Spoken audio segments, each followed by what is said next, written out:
Welcome to America, Mr. Mandela. I'm Ken Edelman. Those of us who share your struggle for human rights and against apartheid have been somewhat disappointed by the models of human rights that you have held up since being released in jail. You've met over the last 6 months 3 times with Yasser Arafat, who you have praised. You have told Gaddafi that you share the view on, and applaud him on his record of human rights and his drive for freedom and peace around the world. And you have praised Fidel Castro as a leader of human rights and said that Cuba was one of the countries that's head and shoulders above all other countries in human rights, despite the fact that documents at the United Nations and elsewhere show that Cuba is one of the worst. I was just wondering, are these your models of leaders of human rights? And if so, would you want a Gaddafi or an Arafat or a Castro to be a future president of South Africa? One of the mistakes which some political analysts make is to think that their enemies should be our enemies.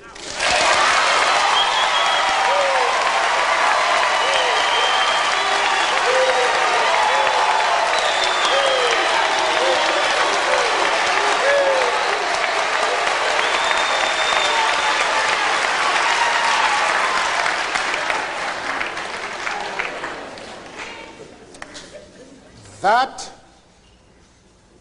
we can and we will never do. We have our own struggle which we are conducting. We are grateful to the world for supporting our struggle. But nevertheless, we are an independent organization with its own policy. And the attitude of every country towards, our attitude towards any country is determined by the attitude of that country to our struggle.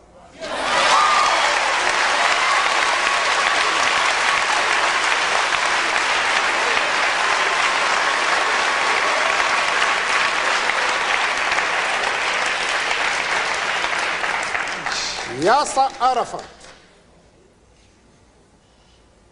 Colonel Gaddafi, Fidel Castro support our struggle to the hilt.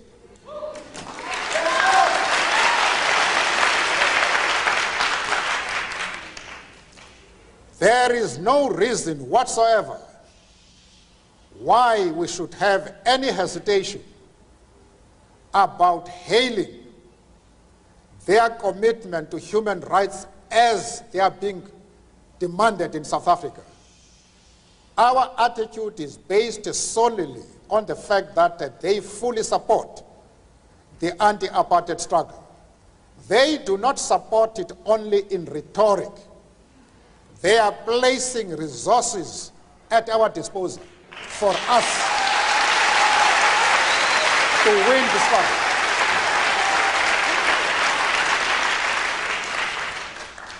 That is the position.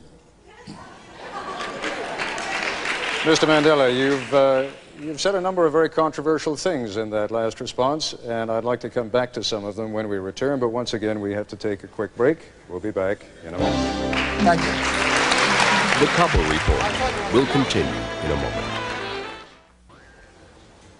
And we are back once again with Nelson Mandela at the City College of New York. Mr. Mandela, as I mentioned to you before the program, we also have some distinguished guests sitting behind us, one of whom, Mr. Henry Sigmund, together with 2 other Jewish leaders, came to Geneva to visit with you precisely because they were so concerned not only by the kind of thing that you just said before the break with regard to Yasser Arafat, with regard to Libya's Colonel Gaddafi, but also because of the support that you seemed at different times to give to the PLO. I would like to ask Mr. Sigmund to stand now for a moment and pose whatever question he would like directly to you. Mr. Sigmund? Before I pose my question, permit me to say first that when I had the pleasure and honor of meeting with Mr. Mandela in Geneva, We said to him, and I would like to repeat this now, in order to put my question in context, that the commitment of the Jewish organizations that met with him to the struggle against apartheid, against racism, against injustice in South Africa is absolutely unconditional. It is not dependent on whether we are happy or unhappy with responses that Mr. Mandela gives to some questions. Having said that,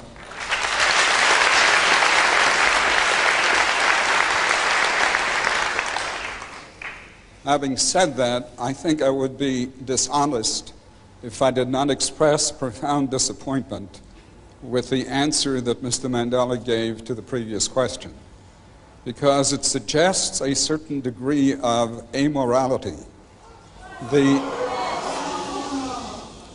It suggests that what these people do in their own countries, what a Gaddafi does in Libya, what a Castro does in Cuba, is totally irrelevant, even in terms of the issue of human rights, as long as they support the cause of the ANC. I hope that is not what Mr. Mandela meant, and I would hope that he would clarify that issue further. Mr. Mandela.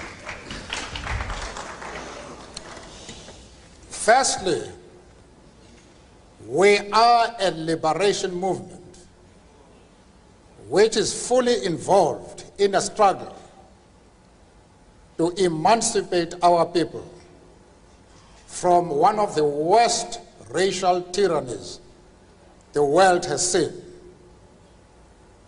We have no time to be looking into the internal affairs of other countries.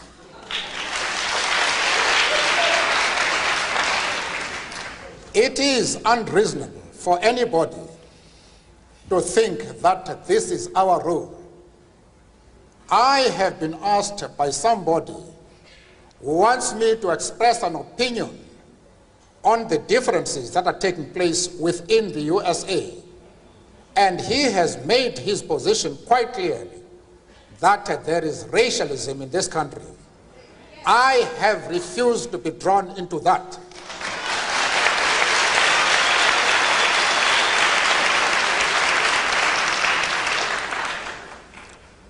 Why should Mr. Sigmund accept my refusal to be withdrawn into the internal affairs of the United States?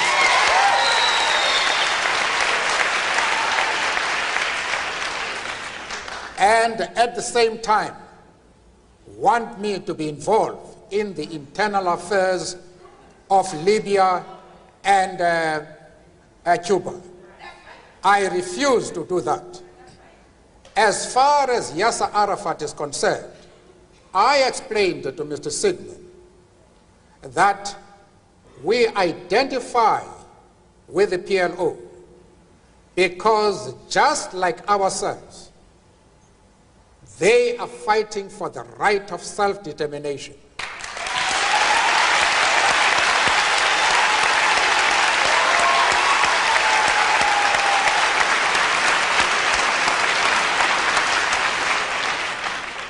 I went further, however, to say that the support for Yasser Arafat in his struggle does not mean that the ANC has ever doubted the right of Israel to exist as a state legally.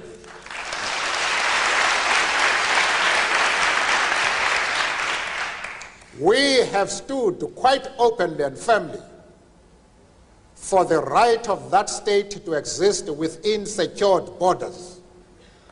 But, of course, as I said to Mr. Sigmund in Geneva and others, that we carefully define what we mean by secure borders.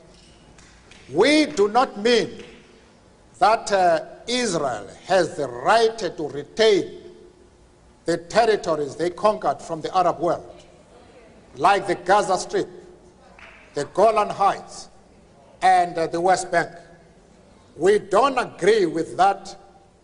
Those territories should be returned to the Arab people.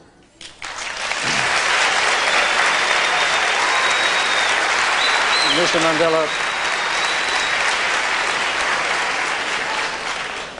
I also explained to Mr. Sigmund and company that in our organization we have Jews.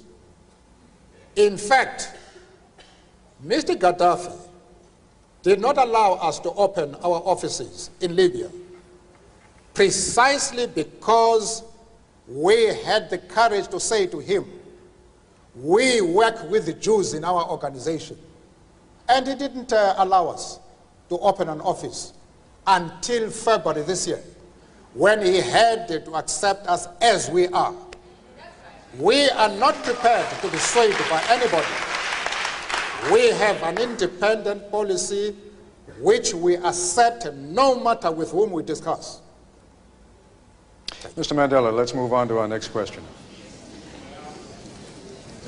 Welcome.